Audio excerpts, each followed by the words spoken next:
ఒక దేవుని పక్షంగా ఉన్న వారికి నేను దేవునిలో ఖచ్చితంగా ఉన్నానా అనడానికి గుర్తేంటిది?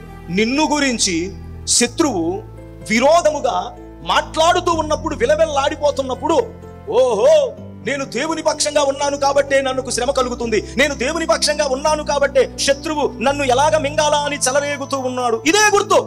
నువ్వు దేవుని పక్షంగా ఉంటే నీ మీద విరోధం కలిగి ఉండడానికి సాతానుడు కొంతమందిని నీ బంధువులలో, నీ మిత్రులలో, నీ సంఘములో, నీ ఇరుగు పొరుగులో నీ విశ్వాసాన్ని పాడు చేయడానికి, నీవు దేవుని బిడ్డగా సన్నగిల్లిపోవడానికి, అనేక రీతులుగా నిన్ను కలవరపరచడానికి ఎక్కడో ఒక చోట సాతానుడు ప్రత్యక్షమవుతూనే ఉంటాడు.